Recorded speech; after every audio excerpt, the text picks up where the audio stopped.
You got to get focused, man. You got to understand that this hard time that you're going through is everything you're going through is preparing you for what you ask God for.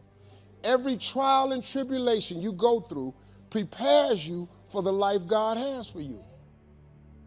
And my point to you is if you don't have a goal, if you don't have something to stimulate your brain, if you don't have something that keeps you sharp and focused, if you don't have challenges, you won't stay alive. You could drop into a pile of dust pretty quick if you don't have I don't care how old you are. I don't care who you are. You need a dream.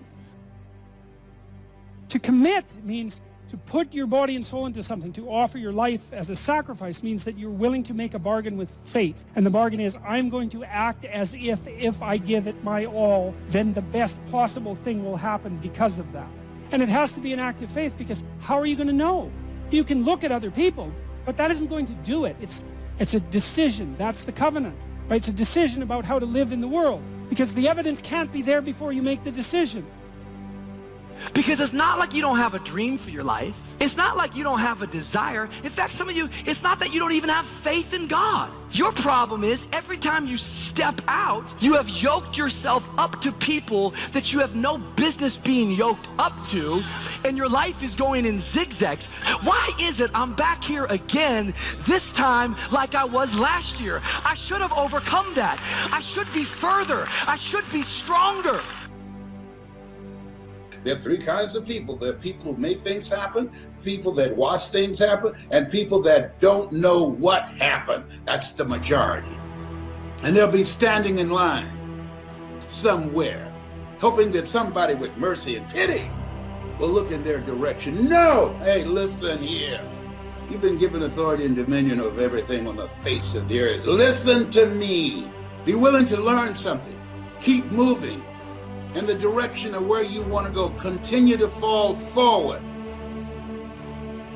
And the question is, if you die today, what ideas, what dreams, what abilities, what talents, what gifts will die with you? There's no such thing as try. So most people like to use that language. They don't want to commit themselves, because commitment means, among many things, no excuse is acceptable.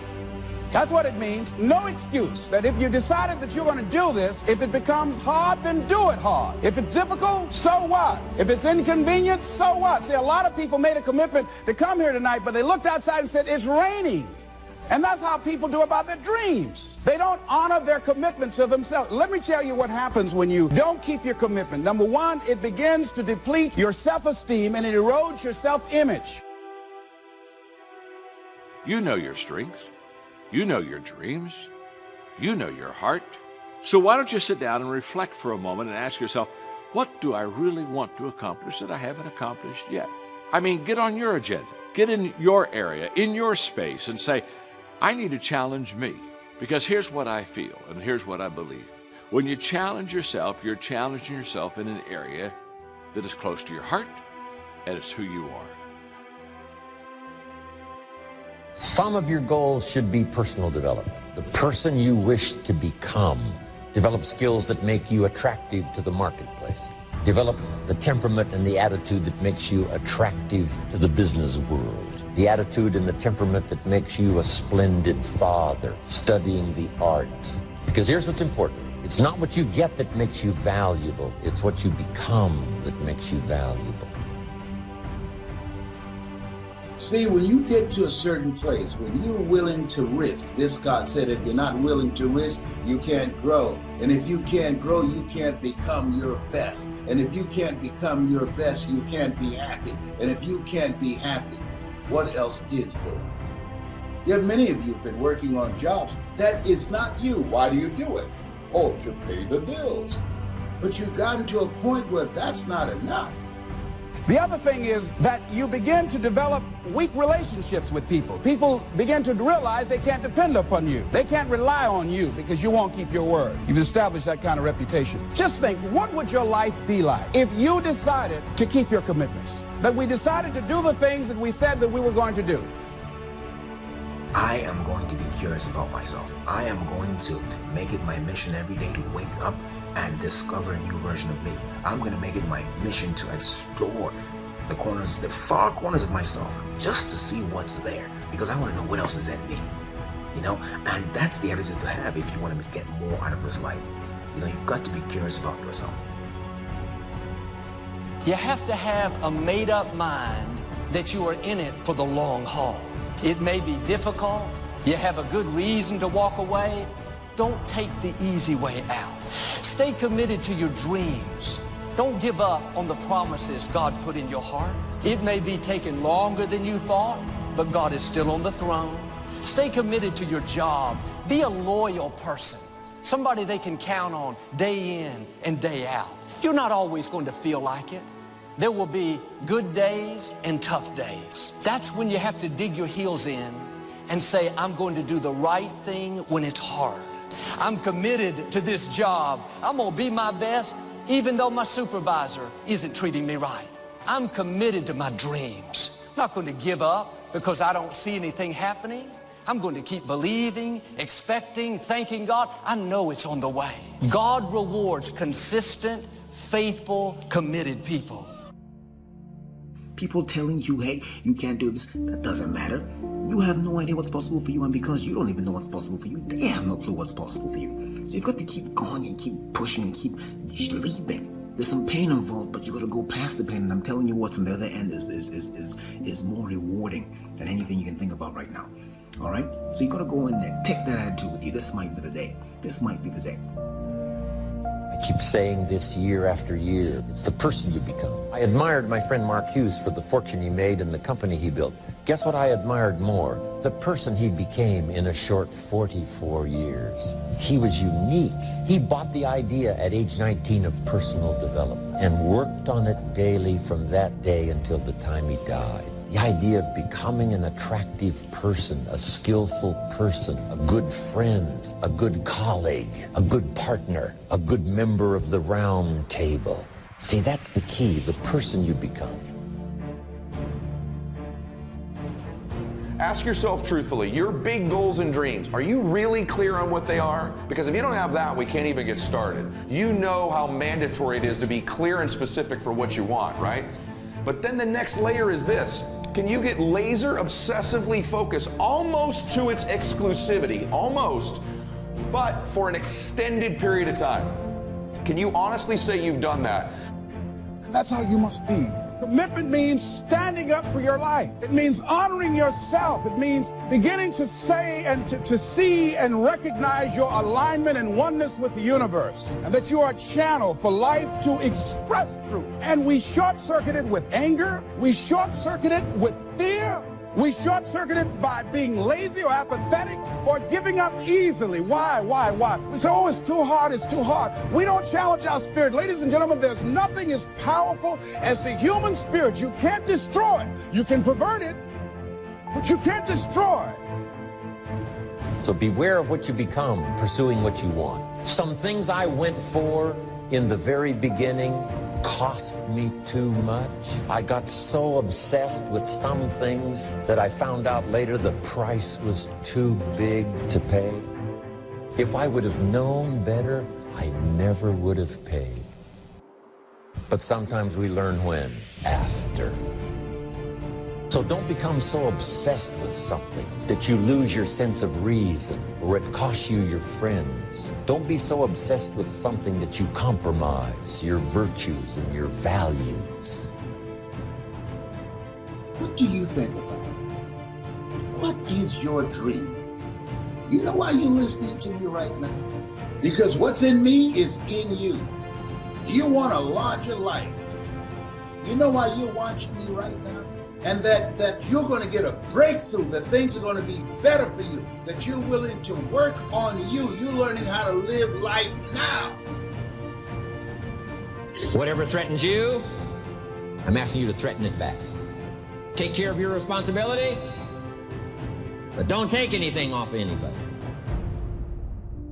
Somebody wants to destroy your chances for a good future by their negative talk, negative thinking, putting it all down. I'm telling you, walk away if you have to. Walk away. Whatever threatens you, threaten it back. Whatever threatens your opportunity, threaten it back. Now, some of our enemies are on the outside, but here's the most important thing to understand. Some of our enemies are on the inside. Let me give you a quick list. Indifference. You got to do battle with your own indifference. Boy, it's easy to coast, especially if you've accomplished something, extraordinary. Now, somebody says, I got to relax. Here's the key. Not too long. The weeds will take all you plant if you rest too long. Don't rest too long. Indecision. You got to make those decisions. The ones that don't turn out to be good gives you experience to make better decisions. Don't let much time go by without making some decisions. The ones that you can make quickly, make them quickly. The ones that take time, take your time. But get those decisions made. Don't let indecision be an enemy, rob you of the future, empty your bank account, leave you with zero in the purse. Don't let that happen. Send out your wishes. Cherish your desires. Force out your yearnings, your heart longings with all the intensity and persistency you can muster. And you will be surprised to see how soon they will begin to attract their affinities, how they will grow and take tangible shape, and ultimately become actual things. Fling out your desires into the cosmic ether boldly, with the utmost confidence. Therein you will gather the material which shall build into reality the castle of your dreams. The trouble with us is that we are afraid to do this. We fear that fate will mock us, cast back to us our mental visions empty of fruition. We do not understand the laws governing in our thought forces any more than we understand the laws governing the universe.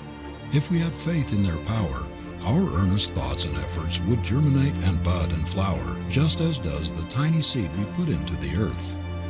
William James described success as a combination of two things. Number one, an inner ideal which is followed persistently with courage. And number two, outer achievement related to that ideal. Let's go back to number one.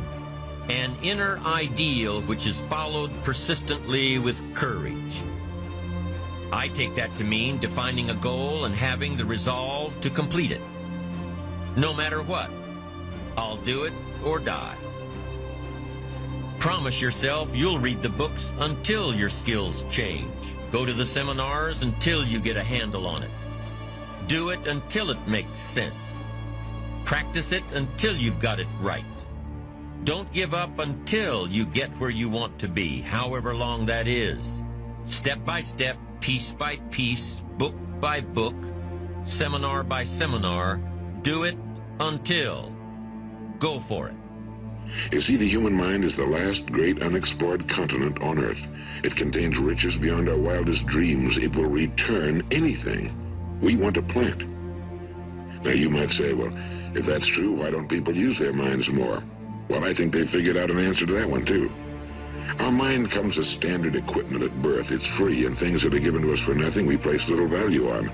Things that we pay money for, we value. The paradox is that exactly the reverse is true. Everything that's really worthwhile in life came to us free. Our minds, our souls, our bodies, our hopes, our dreams, our ambitions, our intelligence, our love of family and children and friends and country, all these priceless possessions are free. But the things that cost us money are actually very cheap and can be replaced at any time. A good man can be completely wiped out and make another fortune. He can do that several times. Even if our home burns down, we can rebuild it. But the things we got for nothing, we can never replace. The human mind isn't used because we take it for granted. Familiarity breeds contempt. It can do any kind of job we assign to it, but generally speaking, we use it for little jobs instead of big, important ones. So decide now. What is it you want? Start the new journey today. If you think of a new idea, today is the day to begin the discipline of putting that idea into action. Set this day up as a long, busy, exciting start for your new life. Get your first book for your new library today. Begin your new practice of setting goals today. Write a postponed letter today. Make a delayed telephone call today.